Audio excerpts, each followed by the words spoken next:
어떻게 하는 거 생각나? 나. 어? 지난주에 안 왔다고? 지난주에 안 왔고.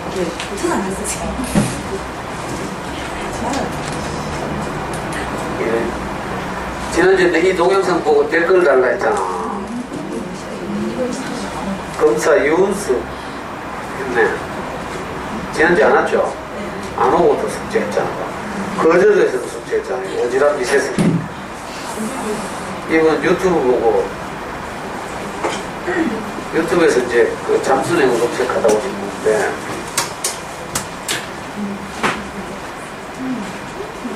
이게 누구? 이게 나발릭이죠? 네. 이건 뭐? 그래요? 숙제했잖아. 하늘채에서는 윤주씨만 했네.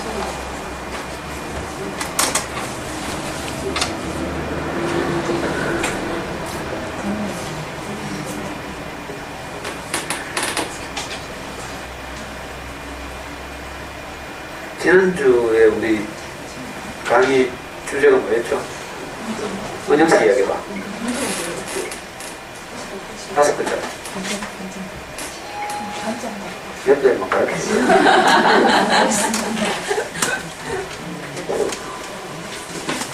이제 이번 학기간에서 가장 중요한 게 이제 관점 바꾸기죠.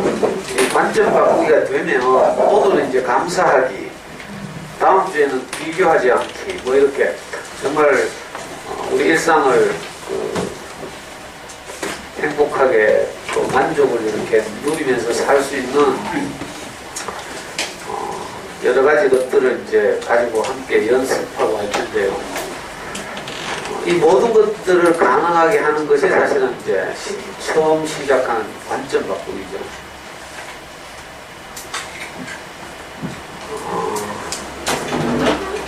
그래서 지난주에 이제 실습되고요. 여러분들이 다 나의 단점 하나씩 썼죠? 썼어요? 안 쓴 사람도 있지. 이제 나의 단점을 생각을 살짝 바꾸면, 관점을 바꾸면 전혀 다른 이제 결과를 가져올 수 있잖아요. 지난주에 한 분 것만 딱 봤는데 그분의 단점이 뭐였더라? 지나치게 소심하다 이거였어요. 근데 이제 생각을 딱 바꾸면 누가 그렇게 바꿨죠. 지나치게 소심하다 이 말을 우리가 이제 관점만 딱 바꾸면 어떻게 돼요? 신중하다 이렇게 바꿀 수 있어요. 그러니까 관점 바꾸기 대표적인 광고 한번 보고, 이거 뭐 다 많이 보신 거죠?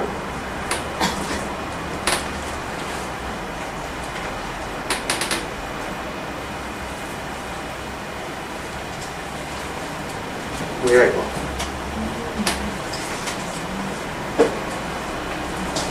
근데 내한테는 안 보여. 소리도 안 나오고.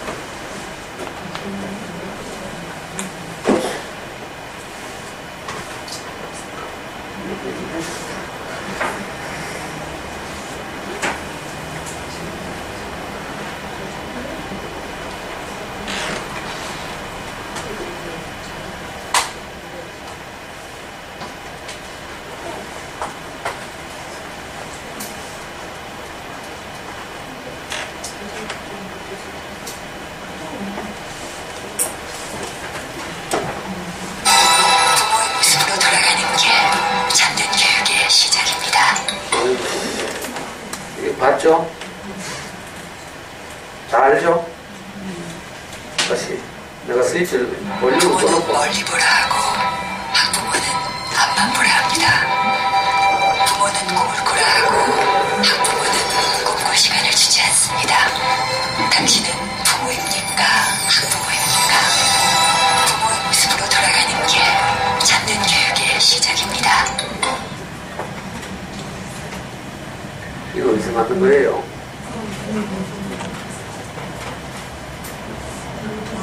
응? 몰라? 보니까 그래요? 진짜 관점 바꾸기를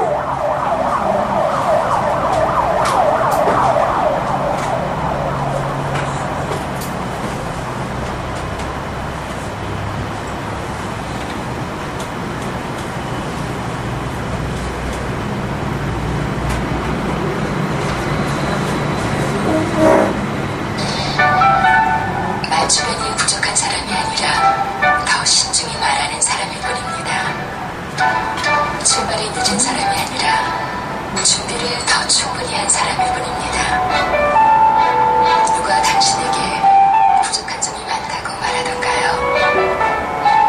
부족한 점이 많다는 것은 그만큼 좋아질 점도 많다는 것입니다.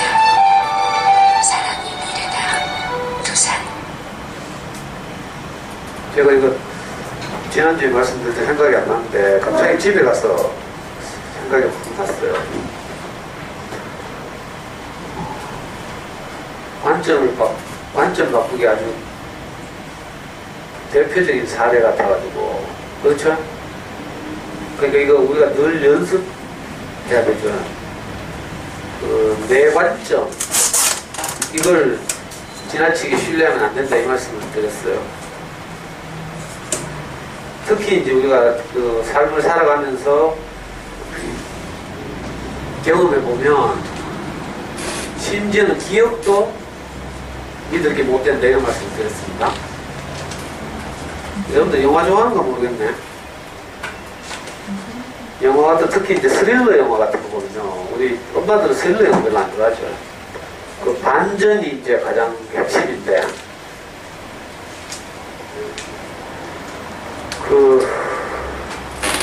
그런 반전이 왜 가능한가 하면 카메라가 그 관객의 입장에서 계속 쫓아가죠. 그러니까 이 카메라 각도에서만 내가 모든 걸 따라 보는 거라. 그래서 이렇구나, 이거 범인이 누구구나 이렇게 인식하는 거죠. 근데 마지막에 가서 완전히 뒤집어지는 거라. 이 카메라에서 놓친 부분, 관객이 미처 놓친 부분을 다시 이렇게 보여주면서 이제 사건을 이제 반전을 시작하죠. 그런 영화의 대표적인 게 국산 영화로 살인의 추억.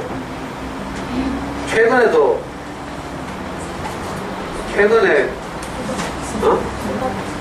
스포곡제가 너무 지저분하게 만들었고, 그건 영화도 아니구만.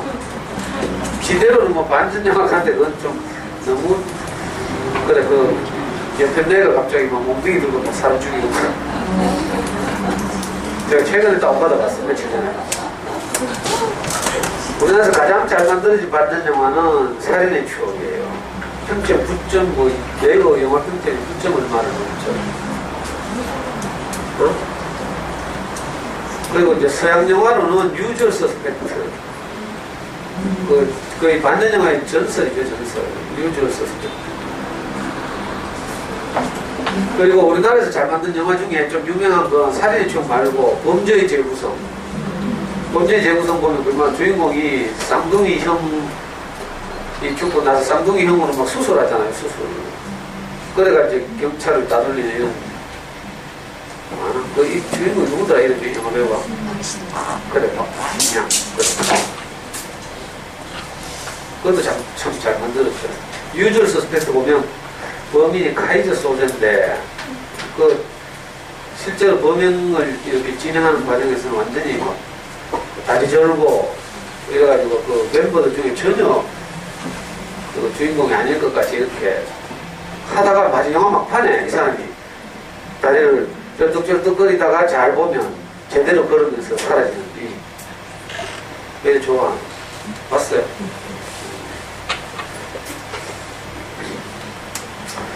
하여튼 관점 바꾸기 통해서 그래. 다시 보는 거죠, 다시. 그러니까 내가 엄마들한테 꼭 원하고 싶은 것이 내 눈을 신뢰하지 말라, 이거예요. 내가 보는 건 극히 일부입니다. 이걸 꼭 기억해야 돼요. 아이를 볼 때도 그렇고요, 남편을 볼 때도 그렇고, 심지어는 기억도 기억해서는 안 된다. 기억도 그게 매여서는 안 된다, 이 말씀을 드렸어요. 그러니까 인생이라는 것이 간단하지 않고, 그러니까 단편적인 한 시각에서 이렇게 거의 덤노는 내면 더죠. 이러다 내 쓰러지는 73. 제가 강의하다가 강의 10년 역사에서 3번 쓰러질 뻔했어요. 옛날에 장순에 코엑스 올라가서 강의를 하는데, 더우니까 에어컨을 틀어놨다가 듣는 사람들 춥다고 에어컨을 끈 거라. 앞에서 내가 2시간 동안 죽기라고 열이 좀 올라있대. 그 밀배드 공간을 닫고 에어컨을 꺼버리니까 갑자기 내가 숨이 턱턱턱 막히고 할 말이 생각 안 나는 거예요. 그래서 내가 강의를 왜 이렇게 못하나 이렇게 생각했더니 그게 아니더라. 이게 생리적으로 내가 갑자기 할 말이 막 없어지고 머리가 휑해지고 막 있잖아요. 나중에 보니까 에어컨을 꺼가지고 밀폐시켜놨어요. 똑같은 경우 작년에 대전에 어떤 초등학교 올라갔어요. 그 대강당인데요. 그 학교 오면 100명 왔는데 소문이 나가지고 잠순에 유명한 분 온다 해가지고 인근 학교에까지 막 해가지고 아주머니 확 왔어. 그 큰 강당인데 그 커튼 다 내리고 문 닫아보니까 강당이 굉장히 크니까 좀 숨쉴만 한데 더 그런 현상이 있어요. 원래도 안 먹거든요. 그래서 제가 갑자기 말하다가 막히면 내가 강의를 못한 게 아니고 주변 환경이 제가 말을 못하게 하는구나 이렇게 알았죠.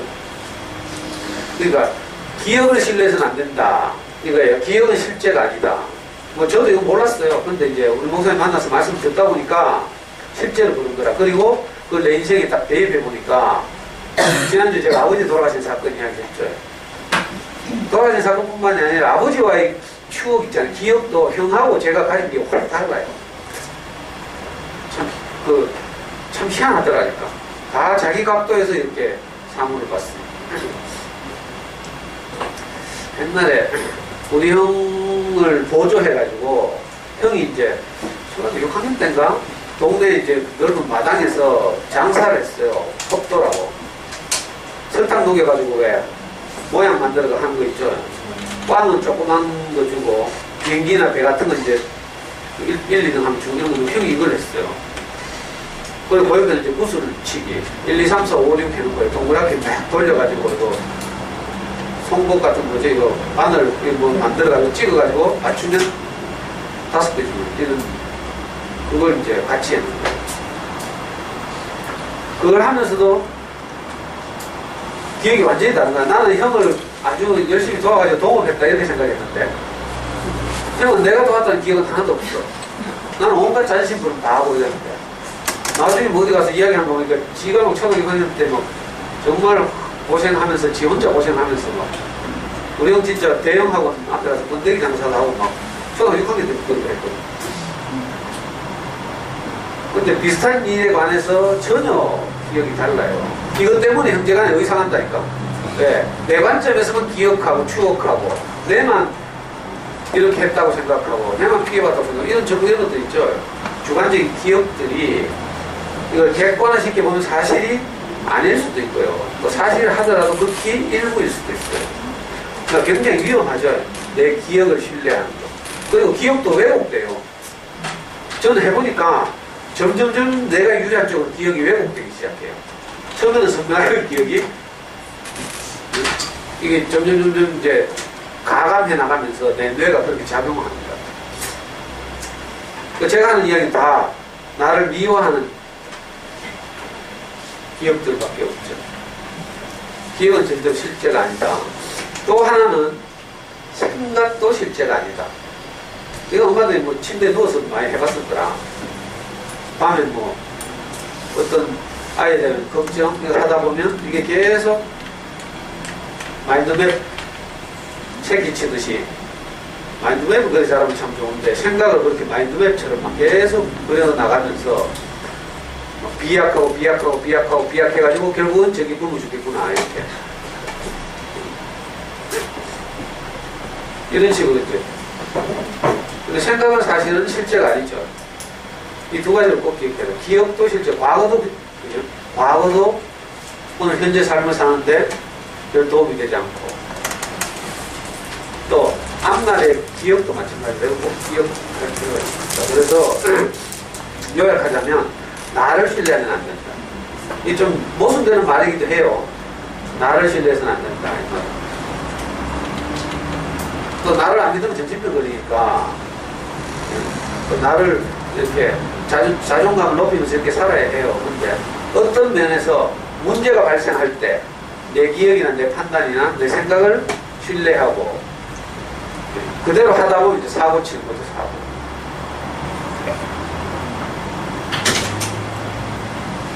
옛날에 우리 명희 엄마가 집 나간 사건 이야기했죠. 물론 전체적으로는 제가 인생을 잘못 살았어 그래요. 근데 계기는 뭐였어요? 후르츠 칵테일 사건이라고 들어봤어요? 내가 이야기했나? 들은 사람 손들어봐. 감 안 하게. 세 사람. 제 생각에는 그죠? 대학을 나오고 적어도 고등학교에서 뭐 가정 시간을 이렇게 배웠던 여자라면 난 후르츠 칵테일을 만들 줄 안다. 이게 내 생각이에요. 그래 어느 날 내가 맨날 놀마다 돌아다니고 목마르고 피곤해가지고 후르츠 칵테일을 먹고 싶더라고. 그래 우리 와이프한테 주문을 했어요. 후르츠 칵테일은 과일 이렇게 담아다가 거기다가 우유를 붓는 거죠. 그래서 이제 맥주 안주로도 레스토랑에서 나오고 하는 건데 은명이 엄마한테 좀 하라 하니까 해가지고 왔어 총알같이. 근데 거기다 먹으니까 새그라운 거라. 우유를 안 태우고 안바사를 태운 거예요. 그래서 제가 열받아가지고 이제 아무것도 아니죠 사실은. 아무것도 아닌데 그 당시에 제가 거기 여유가 없었죠. 제 인생에 만족도 없고 이러니까 아주 작은 것 가지고도 시비를 걸고 트집 잡고 이랬는데 그러면 후르츠 칵테일이 만들 줄 아나 모르나? 왜 이래 만들었노? 저는 우리 와이프의 평소 스타일을 아니까 귀찮아서 슈퍼에 사러 가기 싫어서 그냥 집에 있는 걸로 했다. 이렇게 하면 이제 그렇게 해도 반대겠지. 근데 그 당시 내 생각 그렇게 하면 내가 넘어갈 것 같은 거라. 근데 우리 사모님이 하시는 말씀이 자기는 후추 칵테일 어떻게 만드는지 모른다는 거야. 언제 가르쳐준 적 있냐는 거라. 이렇게 하는 줄 알고 했다는데 뭐. 그걸 계속 치워가지고 내가 열받아가지고요. 그 진실을 듣고 싶어요. 사실 진실이 아니라 내 생각에 맞는 대답을 요구하는 거죠. 그래가지고 그날 사고 쳤잖아요. 그래가지고 그 다음날 바로 진정을 가버렸어요. 그러니까 내가 가진 이 작은 생각 하나가 큰, 물론 그게 역전되죠, 역전. 역경을 딛고 있죠. 그것이 우리 가족이 행복해지는 그 사건이 됐어요, 되기는. 그러니까 제가 이렇게 살아보고 하니까 저는 이런 경험을 무수히 많이 했어요. 내 기억, 내 생각, 내 판단, 내 관념 이런 것들이 상대방과 소통하는데 상대방의 마음을 얻는데 상대방을 행복하게 하는데 얼마나 방해가 되는가 이런 거. 그래서 우리 엄마들이 이 관점을 바꿔야 되는데 관점을 바꾸려면 우선 기본적인 생각을 이렇게 해야 되죠. 아, 나를 신뢰하면 안 되는구나. 뭐 세상에서 입장을 바꿔보고 생각해봐라 뭐 이런 말 많이 하죠. 말은 참 쉬운데 그게 쉬운 일이 아니잖아요. 입장을 바꾼다는 게. 그래서 가장 기초는 뭐예요? 이거예요. 나를 신뢰해서는 안 된다.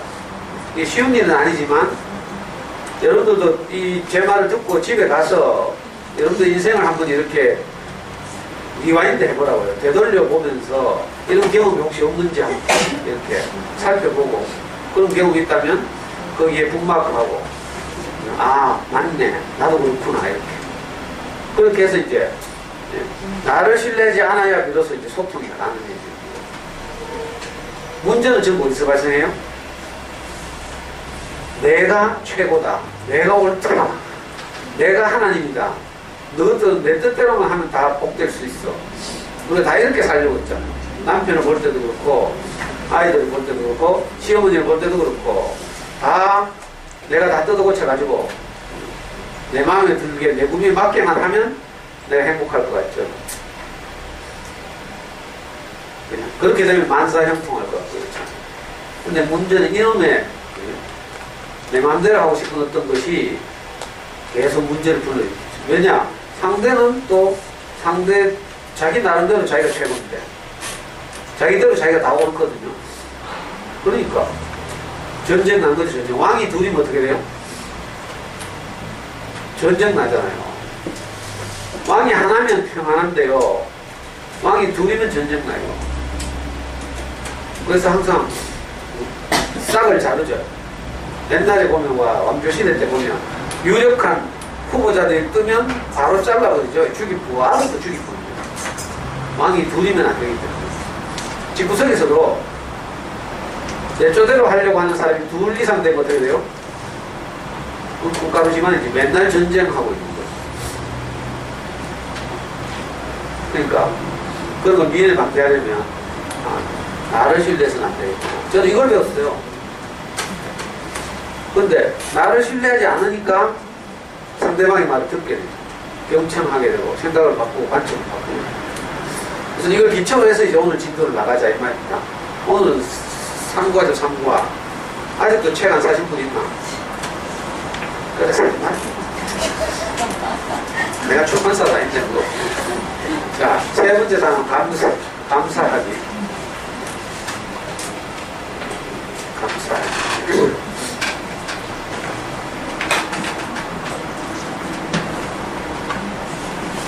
자, 지금 나름대로 커리큘럼을 가지고 지금 진도를 나가고 있습니다. 첫 번째 뭐였어요? 행복이란 무엇인가? 행복에 대해서 다시 정의해보자 이거였죠. 전에는 우리가 다 만사형통이 행복인 줄 알았어요. 제 뜻대로 되는 거죠. 근데 사실은 많은 사람들의 경험을 통해서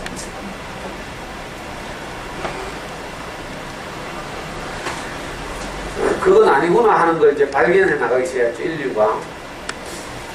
그러면서 이제 행복은 다양하게 정의되어 왔는데, 첫날 우리가 쭉 이렇게 함께 알아왔어요. 근데 이제 제가, 결론적으로 이렇게 제가 이렇게 경험해 보니까, 내가 가장 행복할 때 언젠가 하면요, 내가 어디엔가 쓰일 때예요. 내가 어디에 사용될 때. 간단해요. 아무데도 나를 써주는 사람이 없으면 너무 비참하고 이렇지. 그죠? 물론 궁극적으로는 이제 정말 사람이 써야 할 때 쓰이면 가장 만족하죠. 저는 해보니까 정말 그렇더라고요. 더할 나위 없이 만족한 거죠. 제가 그래서 기원전 시대 뭐 철학자들 이야기를 빌려와가지고, 그리고 아리스토텔레스 이야기를 빌려와가지고, 사람의 궁극적 행복은 사람이 가진 고유의 기능을 가장 적절한 곳에 사용할 때 오는 어떤 느낌, 상태, 이런 말씀이거든요. 그리고 그런 행복을 누리려면 이제 좀 전에 말씀드린 것처럼 기존에 가지고 있던 우리가 가지고 있던 행복에 대한 관점, 이런 것들을 바꿀 필요가 있는 거예요. 행복에 대해서 다시 정의하고. 근데 이 심리학자들이 이렇게 뭐 써놓은 정리하는 거 보니까 굉장히 쉽더라. 행복은 원하는 것 중 내가 가진 것. 기억나요? 아주 쉽잖아요. 행복은 원하는 것 중 내가 가진 것. 우리 코코님 카카오 상태 메시지에 써놨더라. 카카오톡. 행복은 원하는 것 중 내가 가진 것. 멋진 말이잖아요. 근데 우리는 꼭 내게 없는 것을 더 가지려고 발버둥을 치다가 불행해지는 거죠. 그러니까 행복에 대해서 다시 정의하는 거예요. 전에는 내가 성취하는 것, 획득하는 것, 좀 이런 거였죠. 그런 것들이 내 인생을 복되게 할 것이라고 생각했는데, 많은 사람들이 나를 대신해서 여러 번에서 살아보고 불행해지는 모습을 많이 보잖아요. 그러니까 신문 사회가는 걸 잘 봐야 된다니까. 돈이 많으면 행복할 것이다. 전부 다 지금도 그렇게 생각하잖아. 안 하나. 근데 지금 우리나라 30대 재벌 가운데 6개 재벌이 구속됐어요. 이상하죠? 돈이 많으면 행복할 줄 알았는데 감옥 더 잘 간다니까. 대통령 아들들 다 감옥 가대. 감옥 가는 건 얼마나 비참한 줄 알아요? 그렇게 잘 살다가 유명하고 덩덩거리다가 감옥 간다는. 우리가 감옥 가는 거하고 좀 달라, 차원이. 자들은 감옥 가가지고 뭐 감옥에서도 호화호식 하더라 이래 생각하면 안 돼. 우리나라에서 막 정말 특급 대우를 받고 살다가 감옥 가봐요. 거기서 아무리 뭐 좋은 감옥 시설에 살아도 감옥, 비참한 감옥이지. 저는 감옥 안 가잖아요. 그러니까 우리가 가진 행복에 대한 여러 가지 생각, 관점, 이거 바꾸지 않으면 절대로 없어요.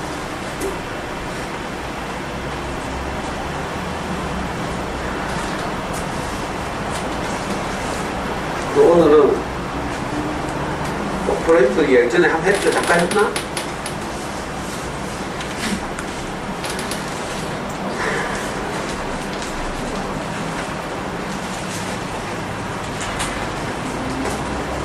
(25년) 동안 토크쇼를 진행해 왔대. 2011년도도 은퇴했죠. 토크쇼에서. 오퍼레이터리쇼인가? 25년 동안 해왔대요.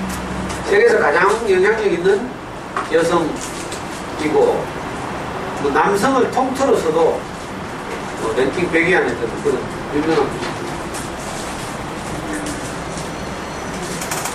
그런데 지난번에 말씀드린 것처럼 어릴 때는 여러 가지 핸디캡을 가지고 있죠. 흑인에다가 몸매도 100kg, 7억짜리 성형수술 했다 하더라. 들었어요? 몸무게 100kg 막 이랬는데 요즘 보면 저 정도 아니라니까. 그래, 어떤 내 이 수업 준비하면서 조사해보니까 7억짜리 성형을 했대. 7억 달러면 우리는 7억. 그리고 미혼모에서 태어났죠. 결혼하지 않은 부모를 두고 있고 9살에 사촌 오빠로부터 강간당하고 14살 때까지 학대를 받고 내하고 좀 비슷하다. 14살에 아기를 낳았다. 그 아기가 다시 2주만 죽고 이런 거. 그런데 그런 어려움을 다 딛고 저 중간에 앉은 남자 누군지 알아요? 셋이 다 다리 꼬고 앉았다. 우리나라에서 적하면 뭐 큰일 나는데 그죠? 진짜 문화적 차이 크죠? 대통령 앞에서 다리 꼬고 있고 대통령도 지금 공중파에서 지금 카메라 비치는 데 다리 꼬고 앉아서 저렇게 대화하고 참 편하고 자유롭고. 그런데 뭐 이 여자가 여기 성공한 아주 간단한데요.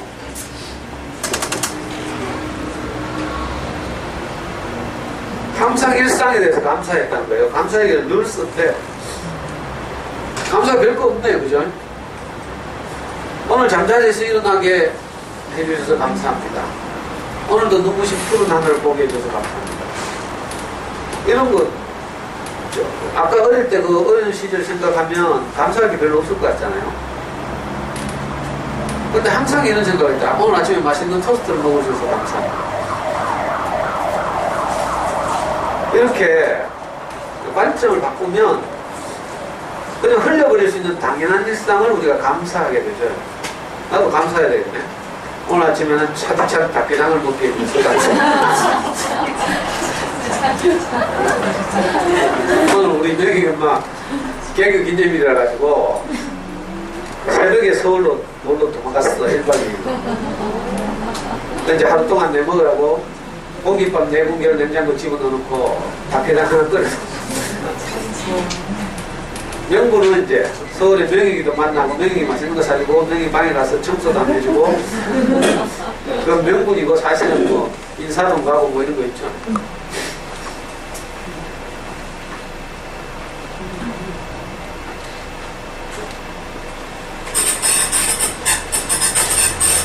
그 희한하게 저도 뭐 이렇게 일상에 대해서 감사하는 건 그냥 대충 지나갔거든요. 근데 이 오프라이트 이야기를 들으면서 이런 사소한 것들이 다 소중하구나 이걸 이제 알게 됐죠. 차차 함께 보겠지만 또 우리 동영상 하나 봅시다.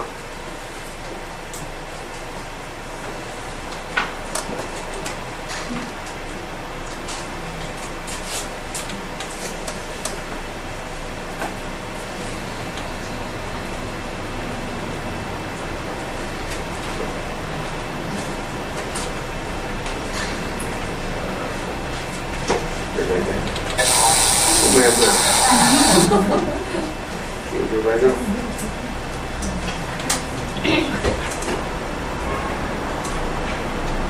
혹시 누가 이러면 뒤로 돌아오면 어떻게 해야 돼? 오늘 집어넣은 동영상 제목이 안 보인다 지금. 있네. 오퍼레이터리 동영상. 뭐야? 미국의 유명한 토크 프로그램인 오프라 윈프리 쇼가 서민들의 꿈을 이뤄줬습니다. 276명의 방청객 전원이 그렇게 원했던 자동차를 선물받았습니다. 양현웅 기자입니다. 여기서 정답해볼까요? Alright, open your boxes. Open your boxes. 상자를 열려는 주문과 함께 방청석은 열광의 도가니로 변합니다. 쇼를 보러 온 방청객 전원이 꿈에도 그리던 새 차를 선물받았기 때문입니다. 처음엔 12명에게만 주는 것처럼 해서 마지막 남은 한 사람을 뽑는 것처럼 했지만 사실은 276개 상자 모두에 차 열쇠가 들어있었습니다. 행운의 주인공들은 차가 정말 필요하지만 돈이 없어 차를 살 수 없는 사람들. 단숨에 3천만 원이 넘는 고급 세단의 주인이 되자 눈으로 차를 확인하고서도 좀처럼 믿기지 않는 모습들입니다. 이들이 받은 자동차는 폰티악 G6 모델 276대의 가격을 합산하면 800만 달러, 우리 돈 920억 원에 이릅니다. 이번 반짝쇼는 어려운 사람들에게 기쁨을 선사하고 싶다는 민플리의 뜻을 받아 자동차 회사의 협찬으로 이뤄졌습니다. Something's come along and it's gonna stop bubble. Uh-oh, we're in trouble. Gotta get home quick, munching the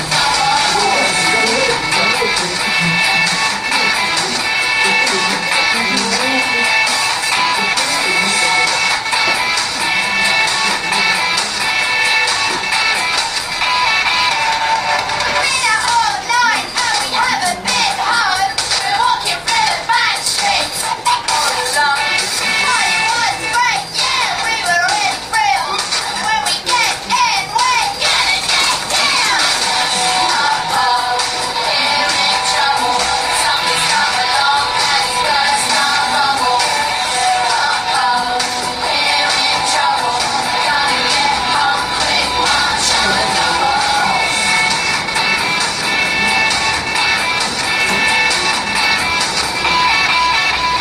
Trying to send a job, but we ain't got the money.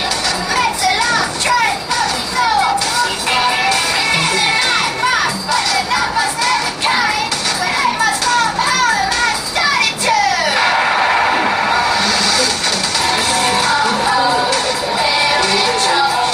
Something's come along and it's gonna stop bubble. Uh-oh, we're in trouble. Book us a ticket on the next station.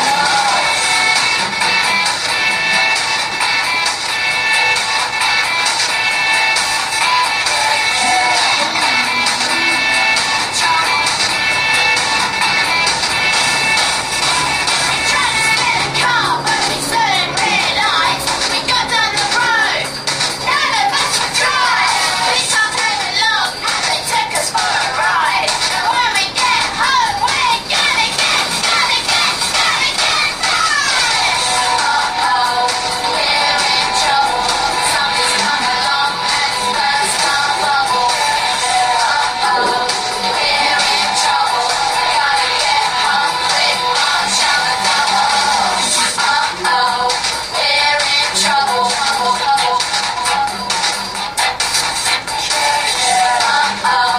we're in trouble.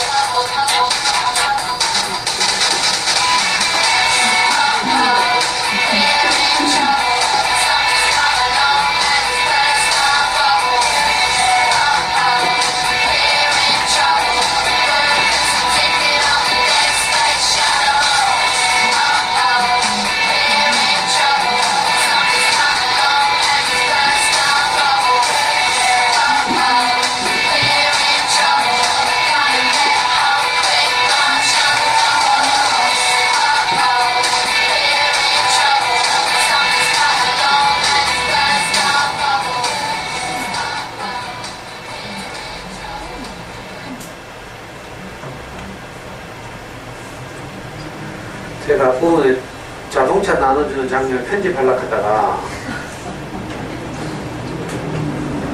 그 장면 제일 좋아하시네요.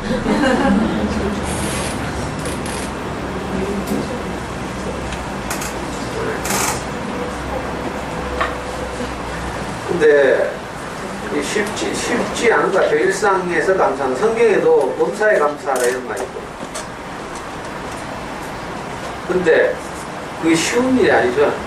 어떤 특별한 사람도 저렇게 하는 것 같아요. 정말 어떤 어려운 역경에서도 좌절하지 않고 감사하면서 그래가지고 결국 그 역경을 딛고 일어섰다 뭐 이건데 그럼 저 같은 사람은 어떡하죠? 저는 그런 어려운 일이 있고 막 이럴 때 별로 감사가 안 나오는데 신경질하고 막 내만 재수 없나 이렇게 생각이 들어요. 그래가지고 제가 운동모드 갔잖아요.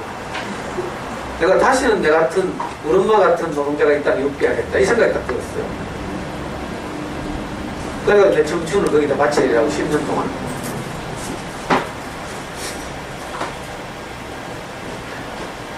희창이 엄마 맞죠? 네. 희창이 엄마 따라온 분이 누구예요? 이름이 뭐지? 누구 엄마죠? 하은이 엄마? 맞아요? 최대진 씨 맞아요? 그 두 분 카스트 가보니까 김은영 씨라고 있더라. 알아요? 어떻게 알아요?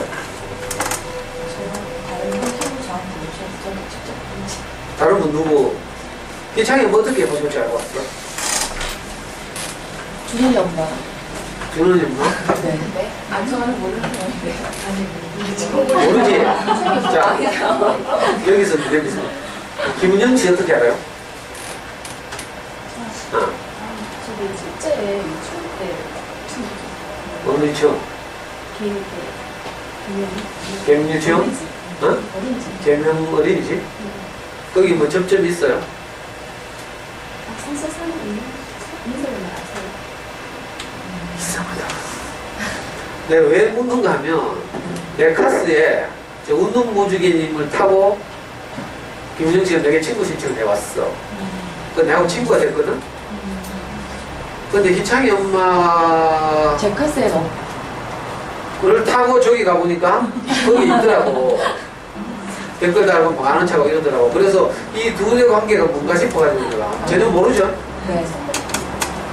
이게 SNS인가 소셜 네트워크 전혀 모르잖아. 근데 이렇게 예쁜다. 내가 그게 궁금하더라고. 갑자기 강의한다 운동한다고 왔어. 이번 주 내내 궁금해가지고 아니 본인이 저기 왔는데 똑같은 사람인 거야. 근데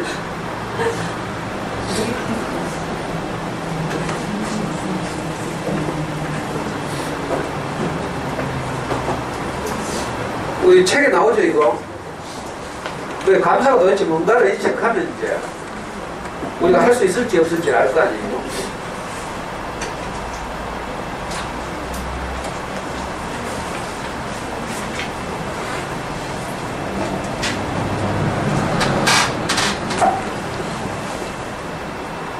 물론 사전적으로 네이버 사전 보니까 후보 사전에 물론 사전적으로는 뭐 아주 간단하게 나와 있죠. 어떤 일에 대한 고마움 또는 고마운 감정 뭐 이렇게. 근데 사실 구체적으로 이렇게 따져 들어가 보니까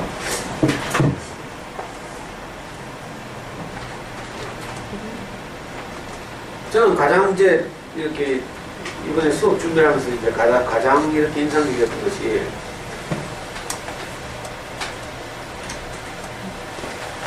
뭐 어렴풋이 알 수는 있었지만 그냥 일상적인 것들에 대해서 우리도 그런 거 잘 모르는 게 일상적인 제가 가끔 강의 때 말씀드리긴 하지만 예를 들어서 우리 아이가 오늘 학교를 간 거야.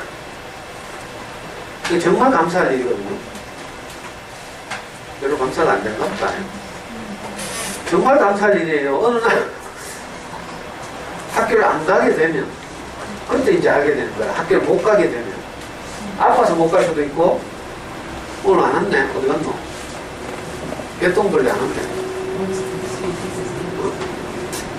우리 맨날 저 제라피 하는데 개똥벌레 있잖아요. 오늘 애한테 뇌가 문제가 생겨가지고 경대병원 중환자실에 한 달 반인가 입원해 있었어요. 어느 날 이런 경험이 생기면 이제 그때 이제 알게 된 거죠. 야, 우리 아이가 건강한 것, 학교를 가는 것, 이게 얼마나 고마운 일인지 알게 되죠.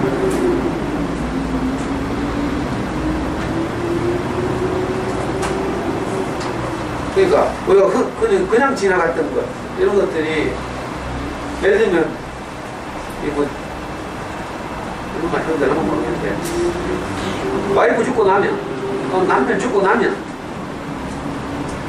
정말 소중한 사람이었고, 이렇게 알게 되는 거죠. 제일 세상에서 제일 불쌍한 사람이 누군지 알아요? 두 사람 있어. 두 종류의 사람. 누군지 알아요? 하나는 부모 없는 사람. 고아죠, 고아. 다른 하나는 남편 없는 여자. 과부죠, 과부. 그 성경에 이런 말이 있다니까? 항상 고아와 과부를 긍휼히 여기시는 하나님, 이런 말이 있어요. 얘들이 남편을 딱 잃잖아요? 그러면 왜 부끄러워진대? 그게 이제 누나들 중에 남편을 이제 일찍 잃은 누나들인데 그 누나들 한 간증을 들어보니까 남편이 죽는데 괜히 자기가 부끄러워진대. 그래서 바깥에 자신감 있게 당당하게 못 나갔대. 부끄러워서. 참 이상한 일이지. 같이 살아있을 때는 뭐 이런지 저런지 뭐 막 이렇게 하잖아요. 근데 막상 옆에 없어지고 나면 있는 것 자체가 되게 큰 우산이 되고, 우산. 큰 기둥이 되고, 큰 나무가 되고 이런 거지. 저라도 그럴 것 같아요. 우리가 오래 살아야 되는데 내가 제일 걱정되는 게 치매 걸릴까. 우리 맹이가 맨날 가잖아. 엄마 치매 온대, 검사 받아봐라. 그냥 맨날 뭐 이자 먹고 막 덩덩덩대고 막 이러니까 우리 애하고 제가 항상 걱정하는 거예요. 치매 걸려가지고 내가 꼼짝못하고 맨날 옆에 붙어 앉아가지고 영화에 나오는 것처럼 막 그런 거 있죠. 다음 강의하러 못 와 있죠. 그러니까 지금 내게 있는 이런 것들이 다 감사할 거리라는 거죠. 그래서 이걸 어떻게 이거 진짜 감사할 거리구나 이렇게 엄마는 절실하게 느끼게 내가 할 수 있을까. 이게 참 비슷해. 저는 이제 이걸 조금 경험했죠. 아, 내게 준 모든 것이 감사하구나. 아니 그뿐만 아니라 지나온 내 모든 인생이 다 감사구나. 그래, 오프라 윈프리 이런 분들은 이제 원래 그런 성정을 타고 나서 그런지, 하여튼 저하고 좀 다른 능력이 있어서 그런지 그런 어려움 속에서도 감사했다는데 저는 그런 어려움 속에서는 감사를 못했고요. 세상에 대한 원망, 분노 이런 게 있어가지고 막 어떻게 하든지 적개심 나는 이런 게 많이 들었어요. 그래서 젊은 시절에 저는 정말 아무것도 아닌 일 가지고 맨날 싸우고 막 저는 동사무소 뒤집은 이야기 했어요. 정말 아무것도 아닌 일 가지고 우리 대명동에 우리 엄마가 이제 경수가 시집 오면서 800만 원 들고서 전세 얻었다고 했죠. 그 동네 살다가 형이 이제 의사 되고 내지는 졸업하고 이러면서 조그만 집을 하나 샀어요. 근데 이제 거실이 너무 좁고 이러니까 우리 엄마 좀 진화해가지고 거실을 조금 트는 일반 주택이야. 1층짜리 일반 주택인데 거실을 조금 터가지고 넓히는 이제 공사를 한 거야. 그 인부 한 사람 불러가지고 이렇게 시멘트 이렇게 쌓아가지고 시멘트 몇 층 쌓고 있는데 동네에서 누가 꼬갈렸나봐 동사무소. 그 동사무소 직원이 나와가지고 보더니 동사무소 건축계 직원인가 봐요. 그걸 발로 차가지고 부순 거라. 허가받지 않고 했다고. 그때 제가 학생 때 학교 갔다 집에 또 오니까 군대 갔다 와서 복학해가지고 이제 운동한다고 까먹고 돌아다녔는데 엄마가 막 속상해 있는 거야. 동사무소 직원이 와가지고 이거 벽돌 쌓던 거 부사왔다 하면서 막 돈은 돈대로 날라가고. 그래 그 말 듣자마자 내가 막 속이 상해가지고 우리 엄마가 속상해 하니까 대명 일동 사무소 내려갔잖아. 내려가지고 대문을 박차고 동사무소 현관문을 박차고 들어가면서부터 내가 미친놈처럼 모함을 지어가지고 어떤 놈인지 나오거라 하면서 막 하니까 막 시끄러워졌잖아요. 그러니까 나중에 동장님 나오셔가지고 동장님 할아버지 돼. 선생님 어디서 오셨습니까? 하면서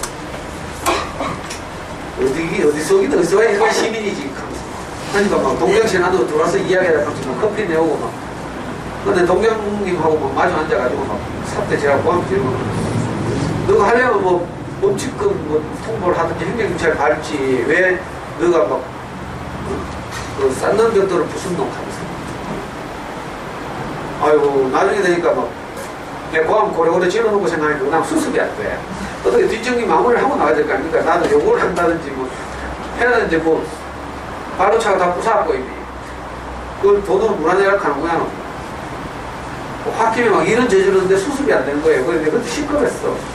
내 성질에 그래서 일을 저지르는. 제 안에 이런 모든 이제 불만 이런 게 차 있으니까, 아주 사소한 일에도 전부 이런 식으로 목숨 거는 거라. 사소한 일에 목숨 건다니까, 이 말이. 그러니까 근데 심심하면 총장실 전부하고요. 우리 경대총장실은 우리 집 아빠 같았어. 맨날 들어가가지고 뭐 정부에 있고. 저 매일신문사 정권 이야기 했어요. 매일신문사 편집국을 정부해가지고. 아이고, 내 정신다가 참 고민일 거. 27대 그래도 매일신문사 편집국을 정부했다니까, 진짜로. 민주화 운동 민주화 실천 가족운동협의회라고 있어요. 아들들이 전부 운동을 하다가 감방에 간 부모님들의 모임이야. 엄마들 모임. 거기 엄마들이 이제 이렇게 주로 우리 일을 많이 돕잖아요. 지지하고 이런데. 그래가지고 그 엄마들을 막 불러가지고 신문에 우리에 대해서 불리한 기사가 나왔어. 그래 편집 전부했는데 그래서 그 기자 중에 아주 높은 분이 막 오더니만 김군 자네 어쩌고 나도 정치회의하고 나왔네. 그래서 내 사건이네. 그러고 이런 이 씨발 지금 왜 지금 바이야기를 왜 하는 거였어. 그러니까 정부하고 있으니까 나중에는 뭐 책상으로 바리케이트 다 치고 막 이러니까 신고해가지고요. 그 대구시 정의는 다 오고 그 계산동에 가면 계산성당 옆에 매일신문사 있거든요. 요즘도 그 있나 몰라. 3층인데 무슨 매트리스를 그런 길까지 많이 까나 몰라.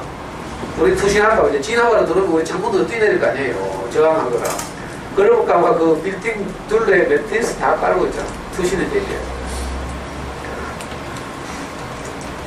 그러니까 저는 뭐 이런 감사 전혀 몰랐어. 저는 거꾸로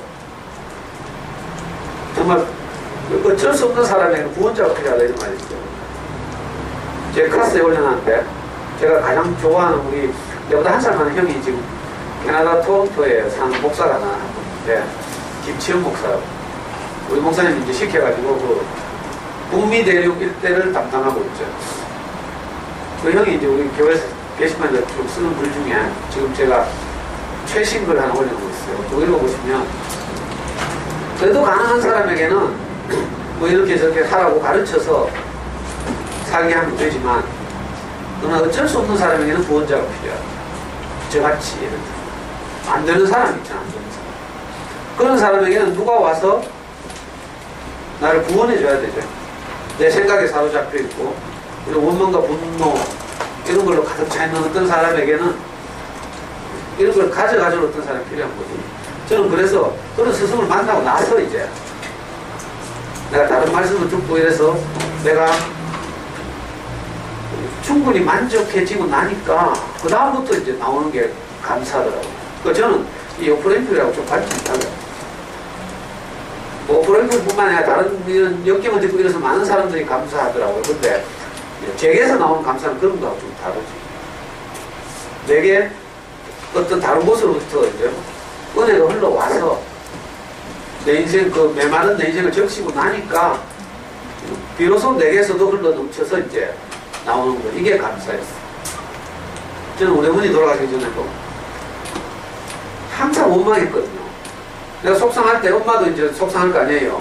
제가 잘못 살고 이러니까 그러면 내한테 막 하소연하 그래 해먹고 막 하잖아요. 우리 엄마 표현은 폭폭증이라 해요. 폭증. 속 디비진다 이 말이죠. 상태가. 속이 폭폭. 뭐 어떻게 지금 우리 엄마랑 고유의 말인데 폭폭증. 속이 막 천불 난다 이 말이죠. 그래가지고 막 그걸 이제 우리 아들들한테 막 해퍼묻죠.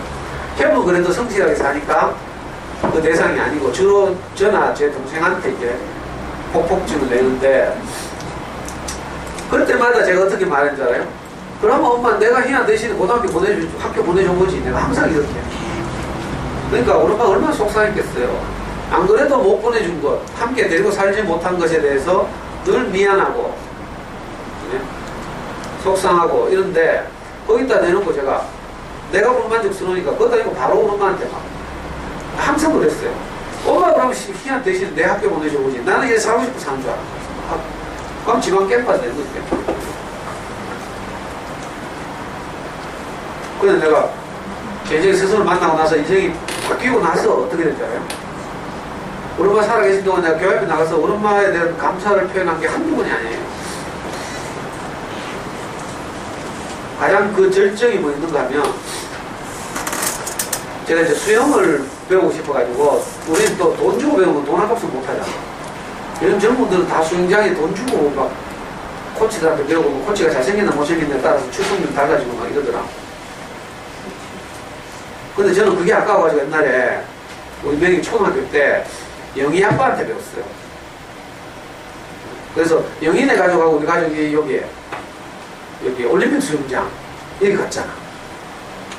대병동에서 참으고 그래 가가지고 뭐 발차기부터 뭐 이렇게 배우고 있었어. 어린이 풀에서 요 가봤어요. 가면 어린이 풀 따로 있거든. 어린이 풀에서 이제 기판 잡고 발차기 이런 거 배우고 있는데 저 어른 풀에 딱 보니까 1레인에 어떤 할머니가 수영물을 딱 쓰고 배영을 딱 하고 있는 거야. 너무 부러운 거예요. 나는 이제 쪽팔리게 그때 30몇 살인데 건장한 청년이 남자가 이제 뭐 발차기 기판 잡고 발차기 하면서 배영한테 막 영희 아빠한테 혼나고 있는데 1레인에서 어떤 할머니가 배영을 하면서 쫙 유유히 물에 떠 있는 거예요. 근데 있잖아. 조금 있다 보니까 영희 엄마가 내한테 막 뛰어오더만. 영희 엄마는 수영 잘하거든? 그러니까 내가 자기 남편한테 수영 배우는 동안에 찌는 어른풀에 가서 수영을 한 거야. 하다가 저한테 중간에 막 뛰어서 오빠 와 하니까 저 1레인에 저 할머니 있잖아. 오빠 엄마 애가 우리 엄마 여살도 여기 영남 지금은 여기 뭐지? 고성은가 사는데 그전에는 월성 동서 살았거든. 그래 우리 엄마가 여기 YMC 올림픽 수영장에 와가지고 정기적으로 수영을 배운 거야. 그래가지고 배영을 엄마가 하고 막 뛰가 보니까 진짜 우리 엄마대. 근데 신기하게 그때 유유히 그 물에 떠가지고 배영하는 우리 엄마를 보면서 내가 어떤 생각이 난 줄 알아요? 노아의 방주가 생각난 거야. 근데 그때 왜 그 생각이 났는지 몰라. 이제 그 성경 이야기를 우리 목사님한테 많이 들었겠어요. 노아 한 사람 때문에 노아하고 그 가족들 또 그리고 모든 동물들이 다 방주에 들어가서 그 큰 홍수로부터 살아났다. 이거죠. 이게 이제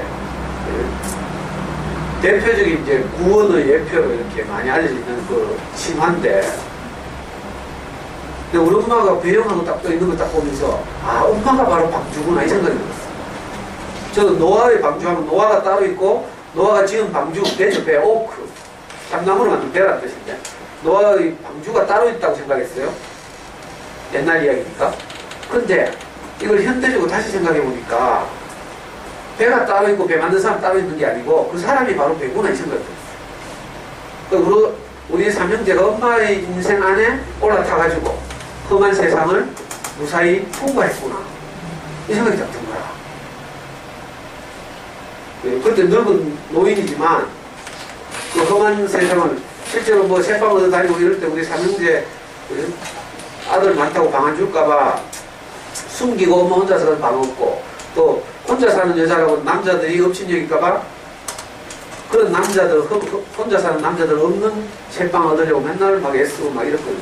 그런 것부터 시작해서 엄마가 험한 인생을 살았는데 우리가 그 엄마 안에 포함돼가지고 그 긴 터널을 통과해서 이렇게 지금 이렇게 잘 살게 됐구나 이 생각이 딱 드는 거예요. 그래가지고 그날 마침 수요일이었어. 그날 저는 교회 가가지고 집회하는데 목사님 말씀 끝나고 내가 교회 앞에 나가서 울면서 그렇게 간증했잖아. 지금도 이렇게 멀쩡하게 간증하는 이야기하는데 근데 우리 교회 사람들 다 따라오고 있어요. 따라서 정말 어머니 감사합니다. 나는 내가 뭐 노력해서 뭐 검정고시하고 이래서 대학 들어가고 뭐 이렇게 한 줄 알았는데 알고 보니까 엄마라는 방주 안에 우리가 다 타서 포함돼서 그 험한 바다를 안전하게 통과했거든요. 겨우 그때서 이제 감사를 표현하게 됐죠. 그리고 우리 엄마 돌아가신 것까지 내가 이런 감사를 수없이 많이 했어요.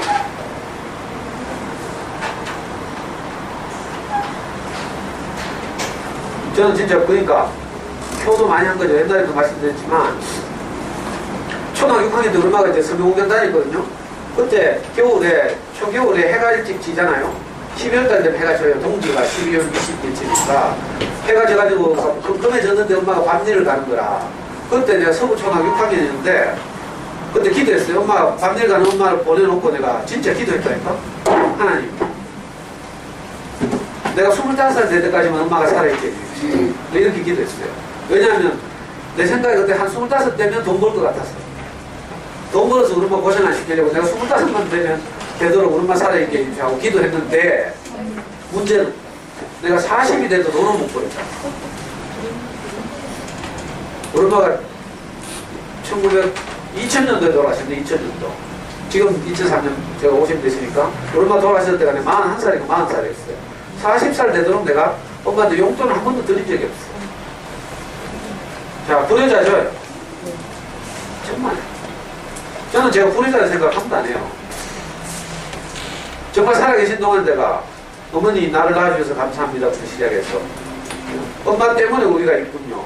이 간증을, 이 고백을 내가 교회 앞에서 모든 사람들이 보는 앞에 편지 써가지고 수줍게 몰래주고 이런 게 아니었어요. 마음껏 표현했죠. 그러니까 그걸 보고 얼마나 듣고 얼마나 기뻐했겠어요. 자식이 그렇게 어렵게 살아온 아들들이 행복해져가지고 많은 사람들 앞에서 공개적으로 그렇게 감사를 표현하니까 얼마나 기쁜 게 아니고요. 엄마 또래 새싹회 어른들, 우리 교회 이제 어른들이 모이면 새싹회라고 불러요. 세상 어른들은, 일반적인 어른들은 나이 들수록 완고해져가지고, 근데 말씀을 듣는 어른들은 어떻게 되는지 알아요? 나이가 들어가면서 완고해지는 게 아니라 오히려 훨씬 부드러워져가지고 자기 고정관념이나 생각을 내려놓고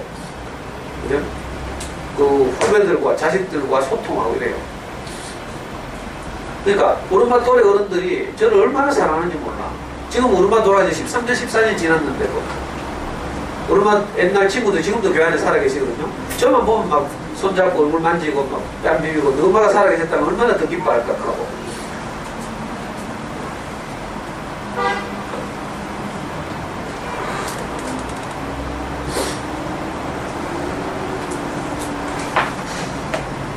그러니까 혹시 능력이 있어서 아니면 지혜로워서 여러분들 중에 그냥 일상에서도 감사를 이렇게 먼저 올릴 수 있는 분들은 지금처럼 그렇게 하시면 되고요.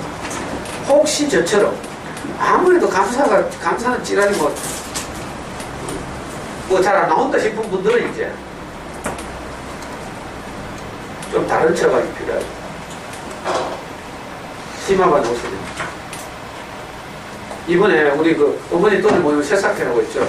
우리 새싹회 회장님이 있는데 나이가 70이 넘은 어른이에요. 이분이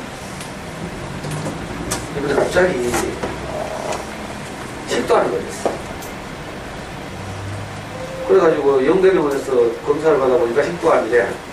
그 수술할까 하는데 목사님이 너무 안타까워가지고 서울대병원에 가보라 했거든. 그래서 어떻게 예약해서 서울대병원에 갔는데 식도암이 다 림프절이 있는데 전이 돼가지고 만약에 항암치료하고 수술을 하게 되면 식도를 잘라내야 되니까 음식을 못 먹죠. 그래서 병원에 입원해서 배에다 호스를 꽂아가지고 이렇게 이제 음식을 공급해야 되고 그분도 계속 항암치료를 받아야 되는데 그러니까 이제 이분의 남은 인생을 병원에서 지내야 되는 거죠. 그래가지고 이분이 곰곰이 생각하더니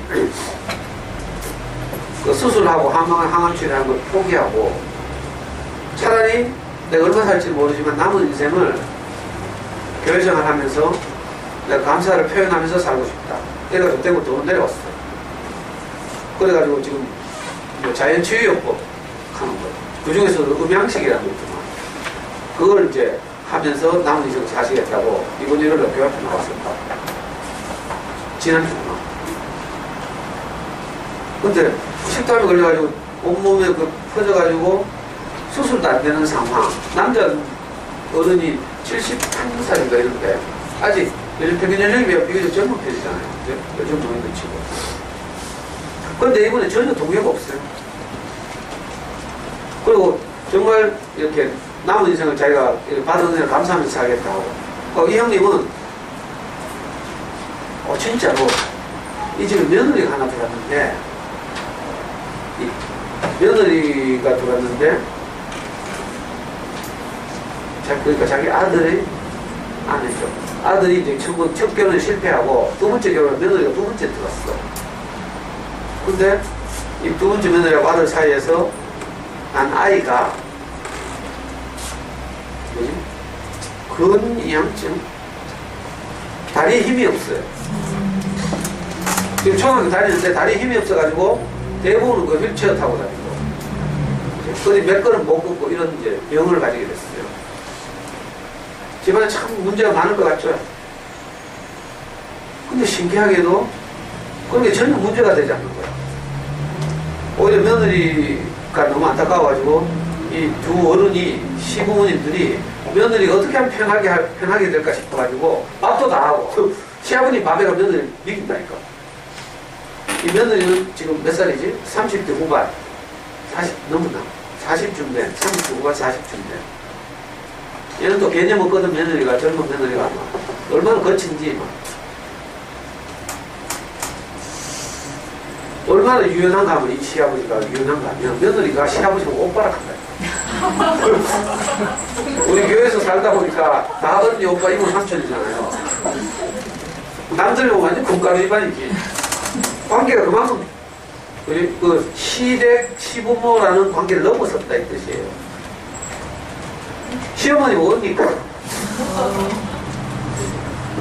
아니 우리 재수 씨도 내보고 오빠 하잖아. 교회에서 살다 내 동생하고 결혼했어.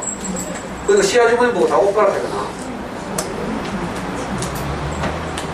하여튼 쌍식으로는 이해할 수 없는 이상한 일들이 벌어지고 있어. 이 형님 진짜 담대하게 하더라고. 내가 지금 무슨 얘기다. 그러니까 감사라는 게 그죠? 뭐 어떤 위대한 사람들만 하는 게 아닌 것 같아. 내가 정말 다른 양식이 이렇게 와가지고 사람 인생이 바뀌면 전혀 불가능한 것들이 가능하게 된 거예요. 그래서 저는 우리 아빠 돌아가시기 전에 진짜 많은 상사를 했어요. 울면서 그것도. 그래가지고 내가 불효했다 생각이 하나도 안 들어요. 우리 어머니 돌아가시고 나서 13년이 지났는데 내가 아쉬움이 하나도 없어요. 아이고 우리 어머니 불쌍하다, 뭐 우리 어머니 좀 더 오래 사셨다가 돌아가셔야 되는데 이런 생각이 전혀 없다니까. 어머니들은 충분히 사시다가 자기 인생을 감사하면서 돌아가셨고, 우리 엄마 뭐라 했다고요? 그 앞에서 돌아가시는 한 마지막 간증의 제목이 내 인생에 여한이 없습니다.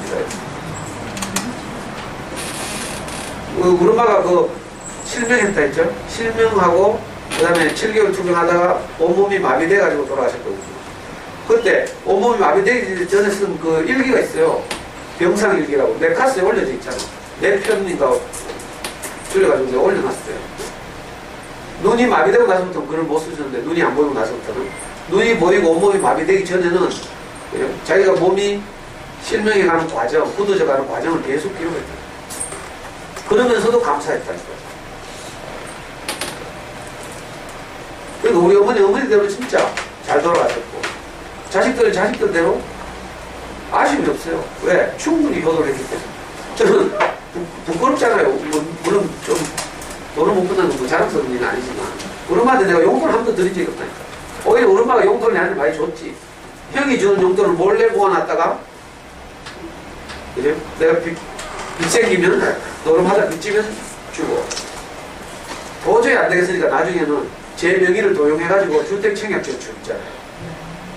그걸 몇 년을, 5년, 6년을 들다가 나중에 내가 교회에 오고 나서 인생이 바뀌어서 사람 무시를 하니까 그제서야 통장 내놓고 우리 와이프 주더라고.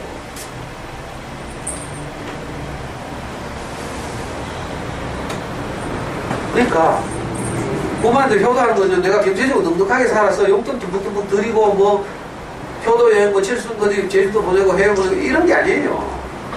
물론 그것도 참 소중한 고마운 일이지만 그거 아니라도 가능하다고. 가장 중요한 건요, 나를 낳아주셔서 감사합니다. 제일 많이 오늘 그 강의 시간 안 돼가 이거 2번 해야 된다. 제일 마지막에 그 책 제일 마지막에 김미아 씨 이야기 나오죠. 김미아 씨라고 대구 사는 여자래. 안면에 뭐 모고반점이 크게 있어가지고 뭐 안면 암이 걸려가지고 얼굴이 완전히 이렇게 뒤걸어진 여자. 이 여자가 TV에 나와서 극하더라고요. 왜 TV에 출연한 이유가 부모에서 그것을 버렸지 어릴 때. 그래서 고아원에서 자랐대. 근데 TV에 지금 유명해져가 TV에 출연하게 됐어요. 뭐 힐링 강사로 유명하죠. 저도 그 강의는 듣겠는데 얼굴을 못 보고 있겠더라고.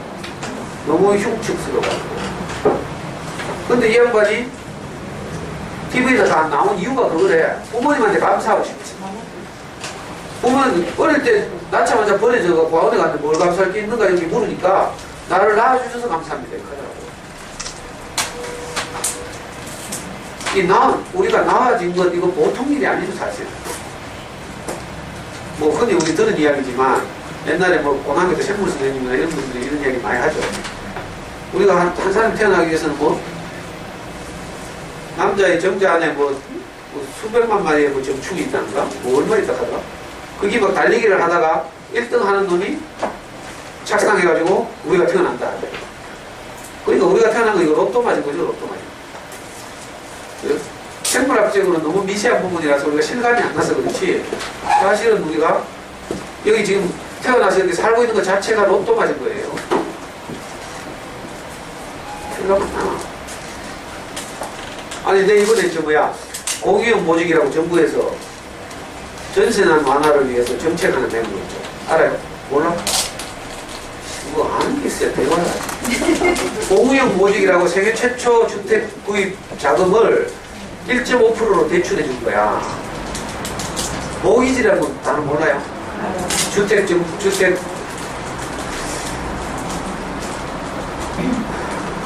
그래, 그걸 우리나라에서 도입은 했는데, 원래 보금자리로 하는 게 모기지예요. 근데 그건 이율이 높죠. 근데 이번에 워낙 지금 전세가 비싸지고 매매는 안 되고 해가지고 막 박근혜 정부에 전세난이 심각해지니까 수도권 중심으로. 그래가지고 정책을 하나 내놓은 게 있어. 그러니까 10월 1일날 이번에 전국에서 일제히 신청을 받았잖아요. 컴퓨터로.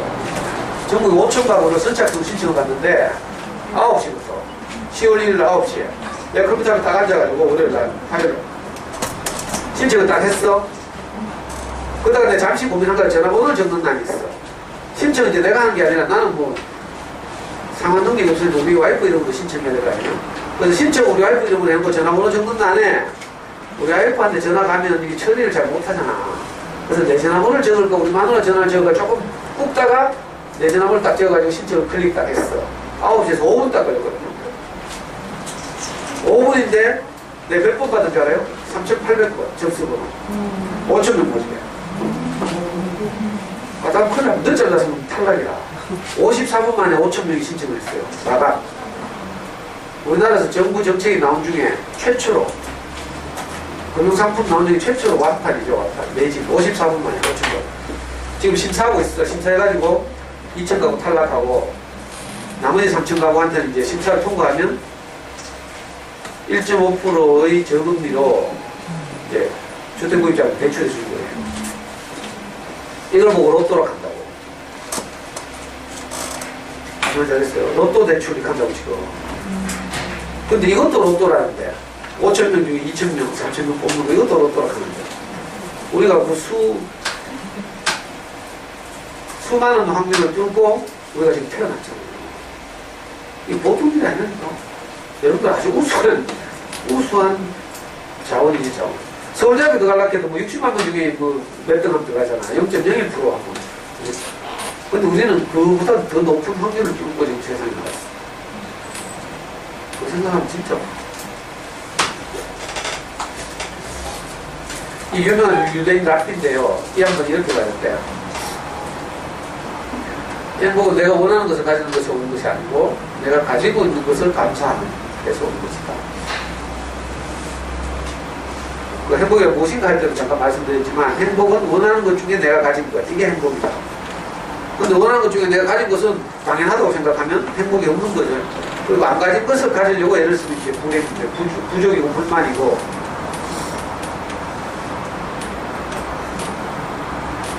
그래, gratitude is the secret of life. 이게 슈바이처예요. 이 할아버지. 아프리카의 성자라고 불리는 슈바이처 박사가 한 말이, 감사는 인생의 시크릿이다. 이렇게 말합니다. 그리고 수많은 연구 결과가 있죠. 이제 삶에 대한 긍정적 태도를 가지고 감사하고 살아가면 결과적으로 더 잘 돼요. 몰라서 안 하나. 안 되게 못한 거긴 한데. 자, 여기서 책에 따라서, 자, 지금 30초가 생각합니다. 내가 누군가에게 감사를 표현했거나, 누군가가 나에게 감사를 표현했던 경험을 떠올려보자. 그때 나의 기분은 어땠나요? 좀 이따 이 노트를 나눠주면 이거 적는 거예요. 제가 해보니까 진짜 행복해요. 나는 우리 목사님에 대해서, 엄마에 대해서, 형에 대해서, 형수에 대해서 늘 감사하죠. 이번 추석에도 우리 큰집에 갔잖아요. 몇 년 만에 모였어요. 우리 큰집이 찜질방하고 이럴 때 명절 대목이라 가지고 못 모였거든요.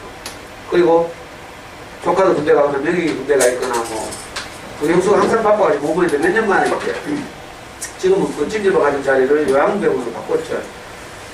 휴만나 요양병원인가? 저 두리공원 롤러스케이트 건너서 있어요.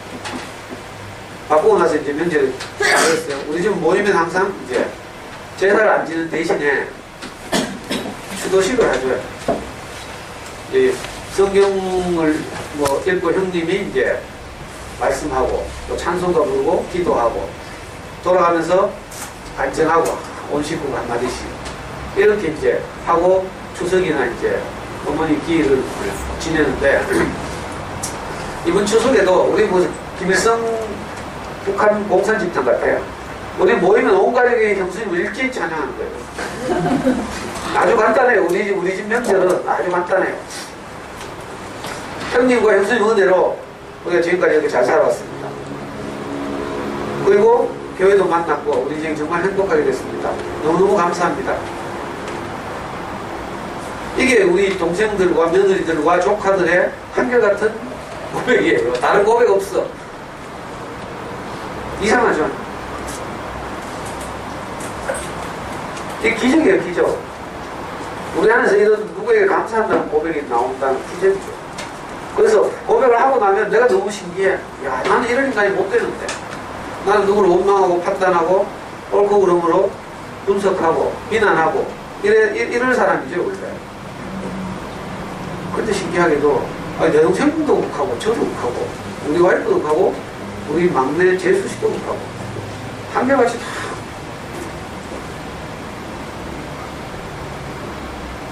그러니까 집이 화평하죠.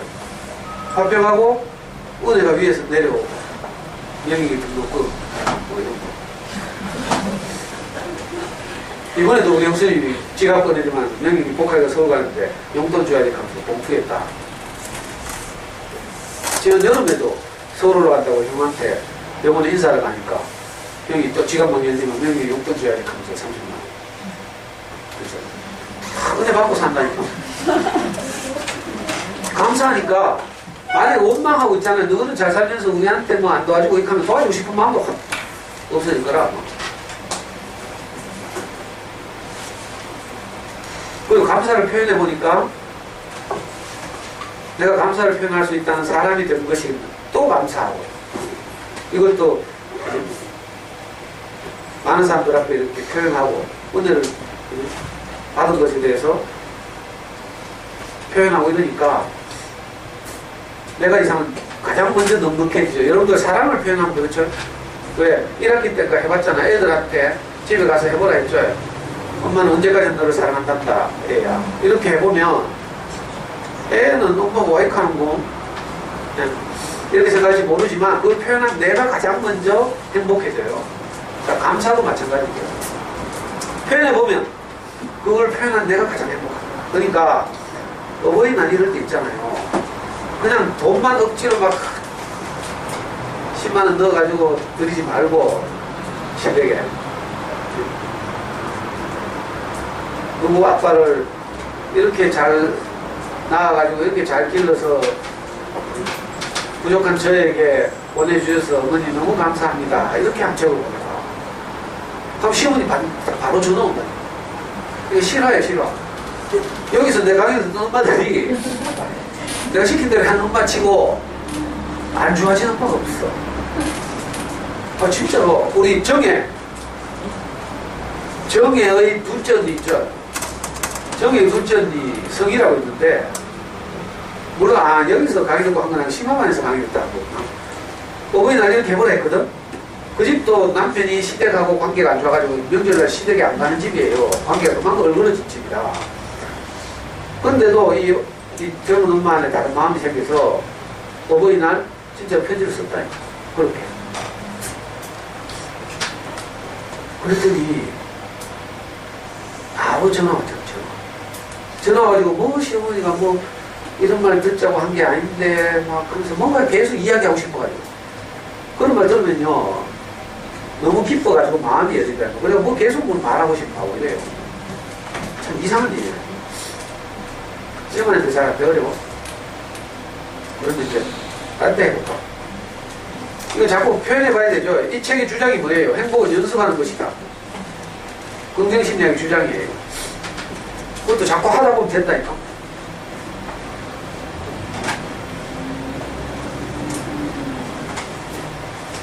숙제를 안 하니까 내가 숙제를 내줄 수가 없네. 그러니까요. 이게 누군가 하면 누구예요? 응? 누구겠지? 헬렌 켈러. 헬렌 켈러의 자서전 제목이 3일만 볼 수 있다면 3일만 볼 수 있다. 3일만 볼 수 있다면 뭐 한다고?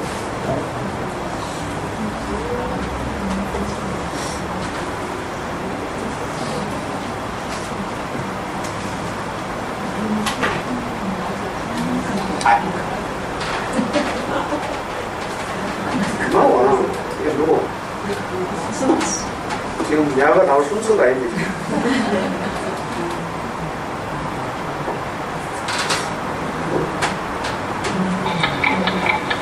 사흘만 세상을 볼 수 있다면 첫째 날은 사랑하는 얘 얼굴을 보겠다. 둘째 날은 밤이 아침으로 바뀌는 기적을 보리라.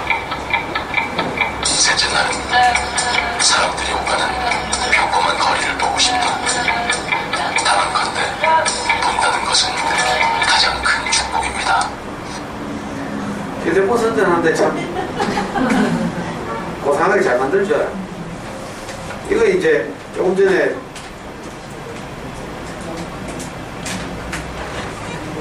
이걸 패러디한 거예요. 요약합니다. 진짜 그렇게 말했어요. 3일만 볼 수 있다면 가장 먼저 설리원 선생님을 보고 싶다. 오후가 되면 숲속을 산책하고 싶다. 저 써놨죠. 둘째 날은 박물관으로 가고 싶다. 그리고 셋째 날은 아침 일찍 일어나서 밤이 낮으로 바뀌는 그 놀라운 광경을 보고 싶다. 밤이 낮으로 바뀌는 광경. 우리는 그냥 생각하죠. 가끔가다 연말에 뭐 일출 보러 가고 뭐 이거 뭐 연행사처럼 막 그거 밀리는데 막 그게 다한 것 같은데 사실 이거 진짜 신기한 일이잖아요. 우리가 다 모르는 일이고 뭐 지구의 뭐 자전과 뭐 태양의 뭐 이렇게 과학적으로는 알지만 그렇게 과학 꼭 안 생각해도 진짜 기적이죠. 밤이 낮으로 바뀌고 밤이 아침으로 바뀌는 그 장엄한 장면. 그리고 물질세계만 그런 게 아니고요. 인생도 그래요. 인생도 진짜 캄캄한 밤이지만 이게 어느 날 문동이 틀 수 있다니까. 여명이 밝아오고. 이게 남의 이야기 아니까 내가 이렇게 쉽게 이야기하죠. 저는 정말 치욕 같은 밤 이런 인생을 살았는데 어느 날 내게서도 서서히 여명이 바라보기 시작했어. 지금은 내 전성기 같아. 내 인생의 전성기. 내가 원래 또 미국 가서 몰라요. 미국에서 지금 사는 우리 목사님 좋아하는 형제들이 두 군데서는 전화 와가지고 미국에 있는 형제들이 다 뛰어오기를 기다리고 있다. 그래서 제가 뭐라고 대답할게요? 저는 내 뜻대로 인생을 사는 사람이 아니기 때문에 목사님이 가라 하시면 가고 가지 마라 하시면 못 갑니다. 목사님이 가라 하실 때까지 저는 기다리고 있습니다. 전무님들이 필요로 하시면 목사님 졸라보십시오. 분위기가 이런 거 보니까 다를 것 같아요. 그러니까 뭐 그건 그렇고 헬런 켈러가 우리는 상상할 수 없는 그런 게 있었겠죠. 3일만 볼 수 있다면 이런 걸 보고 싶어요. 우리 어머니가 실명에서 7개월 사시는 거 보니까 그렇게 좋아하던 교회를 못 나오잖아요. 그게 제일 안타까워하시더라고요. 뭐 그걸 원망하거나 이러지 않았거든요. 지금도 생생한 장면이 우리 형수도 이제 전통적인 기독교, 장로교 기독교 출신이니까 엄마가 실명했어요. 처음에는 이걸 형수가 못 받아들인 거야. 그래가지고 우리 보성 나가면 거실에 흔들 의자가 있었어요. 엄마가 흔들 의자에 이렇게 앉아가지고 우리 아파트 바로 창문 건너에 손자들이 다니는 영남고등학교가 있어요. 영남고등학교 식당이 있는데 그쪽을 이렇게 바라보고 있는 거예요. 항상 눈 뜨고 계실 때도 그쪽 자주 봤고 손자들을 이렇게 거기 있겠다 싶으니까. 그래 막 흔들거리면서 이렇게 눈 감고 있으니까 형수가 막 자기가 받아들이지 못해가지고 엄마 흔들는 자를 막 흔들면서 어머니 기도 좀 해주세요 하나님한테 그랬어.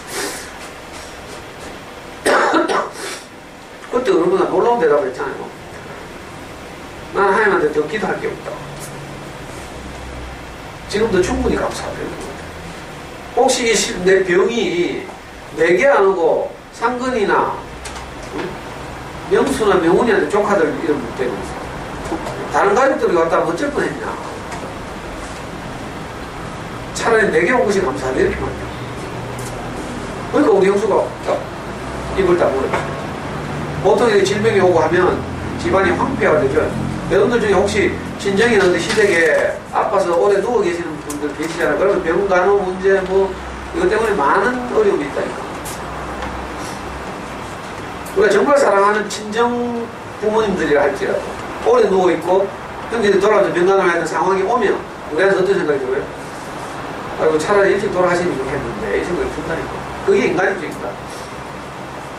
제가 7개월 동안 이제 형수가 주로 수발을 하고 가끔 내가 당번제로 가서 어머니 그 기저귀도 갈아드리고 뭐 욕창 뭐 이런 거 안 나게 뒤집어 드리고 파우더 발라드리고 그거 좀 했는데 나는 뭐 주로 한 게 아니죠. 형 집에 있으니까. 그런데도 내게서 그때 물론 저는 다른 모든 거 다 내려놓고 있었기 때문에 여유는 있었어요. 뭐 내가 바쁘다든지 괴롭다 이런 건 아니었는데 그럼에도 불구하고 내 속에서 스물스물 올라오는 생각이 아이고 저렇게 사시는 것보다 어머니가 돌아가시는 거 일찍이라도 일찍 돌아가시는 것이 어머니한테도 좋고 우리한테도 좋지 않은 생각이 들더라고요. 그래서 이게 인간이구나 이걸 알게 됐어요. 평생을 수절해서 과부로 사시면서 우리를 키우기 위해서 온갖 세상의 풍파를 다 견디시고 이런 어머니인데도 불구하고 그리고 거기에 대해서 정말 감사하는 마음을 가지고 있음에도 불구하고 막상 모든이 아프니까 그 생각이 들어요. 이게 인간이죠. 그러니까 인간은 뭐 별거 없어요. 굉장히 우리 고상한 줄 알죠. 어떤 지경에 딱 가봐야 아무것도 나올 게 없어요. 이걸 알아야 돼요. 인간은 내게서는 나올 것이 없구나. 좀 괜찮을 때는 고상하고 뭐 음악도 듣고 뭐 10월에 오는 멋진 날에 뭐 감상하고 뭐 하지만 어떤 절박한 상황을 딱 가면 내게서 나올 것이 하나도 없어요. 정말 절망적이라 봐요. 자식도 버리게 되고 그렇게 돼요.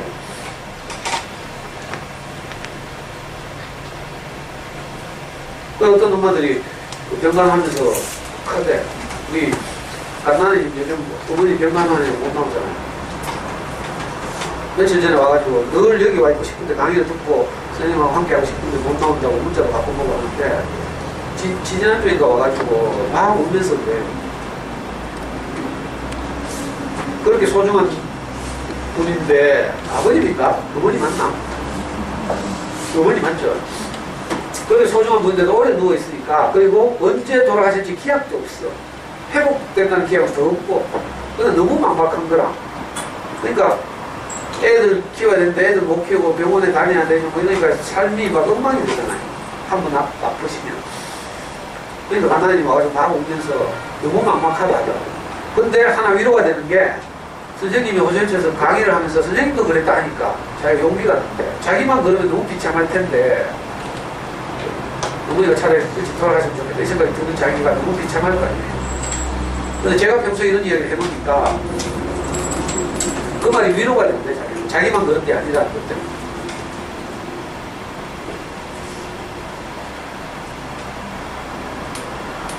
그러니까 우리가 참 보잘것없는 존재죠.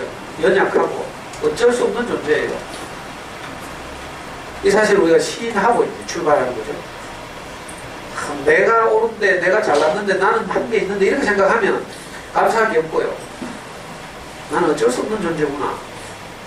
내게서 나올 것이 없구나. 나도 똑같구나. 이렇게 생각하면 상대방에 대해서 다른 생각이 들죠. 아, 당신도 어쩔 수 없어서 그렇겠구나. 여기서부터 이제 감사할 가능성이 생기는 거예요. 우리가 헬렌 켈러나 뭐 부이치치나 이런 분들은 너무 먼 분들이어가지고 감동은 되지만 실감이 안 나죠. 시간도 많이 돼가지고 오늘은 부이치치 이야기만 한 번만 들었고, 내가 어젯밤에 나도 부이치치 이야기 많이 들었어요. 근데 어젯밤에 이 동영상을 보고 내가 막 진짜 막 울컥하더라고요. 웬만한 감동적인 영화 보고 뭐 눈물 좀 흘리고 이런 건 몰라도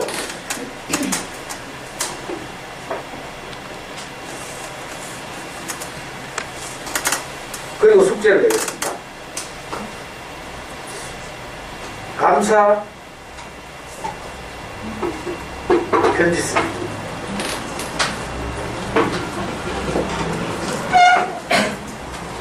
안녕하세요.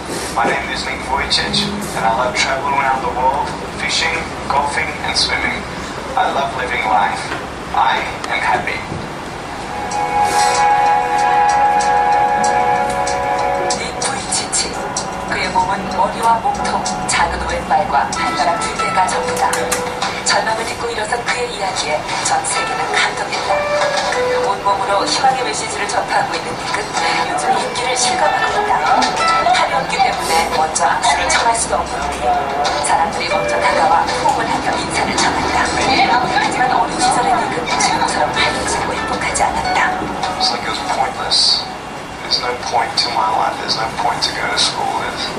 I didn't think I was even going to be able to go to university. You know, when cold. I don't know how to describe it. But it's like bitterness as well. Anger towards God. Bitterness towards people because they don't understand. I was scared. I was scared. I was broken. Weak. Yeah.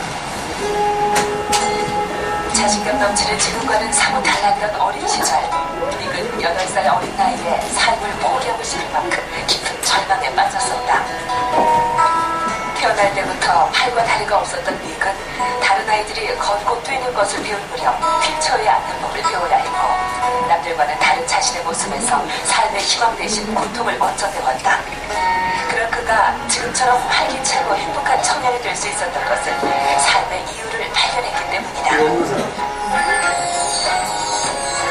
자신이 발견한 삶에 대한 열망과 희망의 메시지를 다른 사람에게 전해냈다. Thank you very much. So I have no lips, but I have a little chicken drumstick. And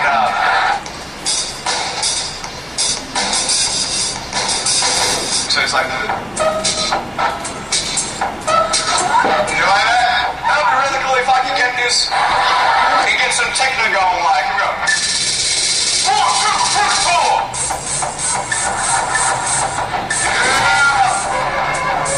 There you go. You like that? Is that cool? Beautiful.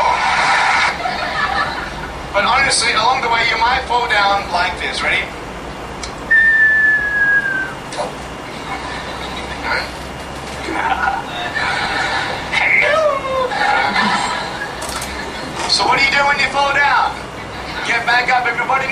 back up because if I start walking, I'm not going to get anywhere.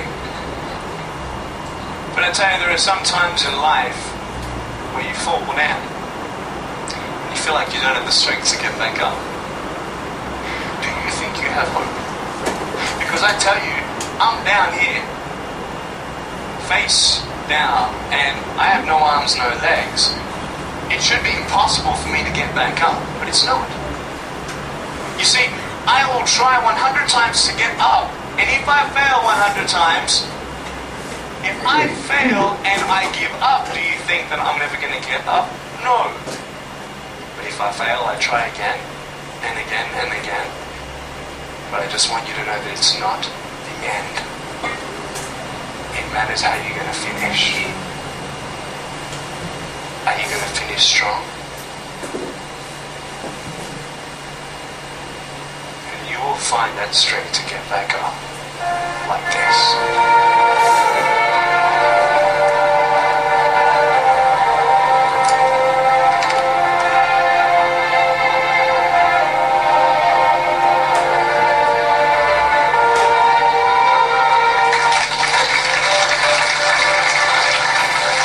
자신의 온몸을 내던져 연설을 하는 미개 몸짓은 가면을 들은 아이들의 마음에 깊이 남았고 그 감동은 연설이 끝난 후에까지 이어졌다. 인생의 고비 앞에서도 실패를 두려워하지 않고 끊임없이 도전하는 미개 모습에 사람들은 뜨거운 감동의 눈물을 흘렸다. 미개 삶은 그가 연설에서 보여준 것처럼 결코 좌절하는 법이 없다.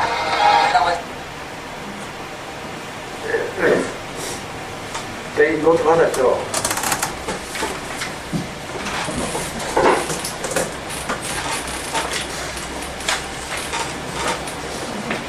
오늘은 이 노트를 집에 가지고 가서 자기 이름 적고 이런 거 안 하는 거 알죠? 이거 지금 누군지 모르는 사람이 쓴 두 주제가 있죠. 첫 번째 주제가 적각이 됐던 내가 행복할 때 또는 행복했을 때 있고, 그 다음 페이지에 뭐가 있어요? 나의 단점 있죠. 나의 단점. 오늘 숙제는 뭔가 하면 이 나의 단점 뒷페이지에다가 감사 편지 쓰는 거예요. 페이지 수는 상관이 없어. 문제야. 감사 일기를, 감사 편지를 쓰는데 누구한테 쓰는지 상관없어요. 내가 감사하고 싶은 대상을 정하고 감사할 구체적인 일이 어떤 게 있는지 구체적으로 쓰고,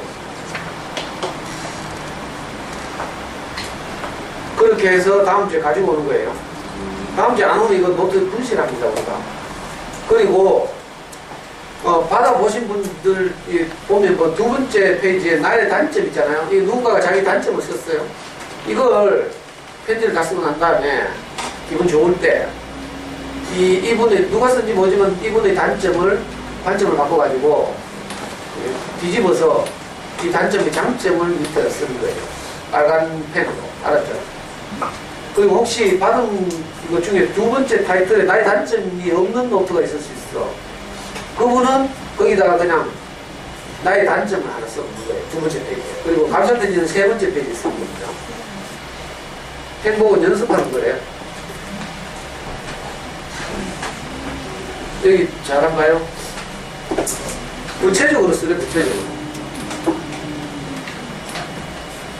누구, 도저히 나는 감사할 시간이 없다. 그럼 누구한테 써요? 내 자신? 저한테 써, 저한테. 아니, 숙제 좀 하라 하니까 진짜 안 하더라. 그러니까 이 숙제는 다 해봐야 돼. 이거 노트 분실하면 안 돼. 내가 지금 다 기억하고 있어요. 안 해오면 그거 갖고 나와서 노래하고 같이 꼭 해요. 누구한테든지 감사하는 편지 이렇게 한번 연습해 봅시다. 네, 오늘 여기까지 했습니다.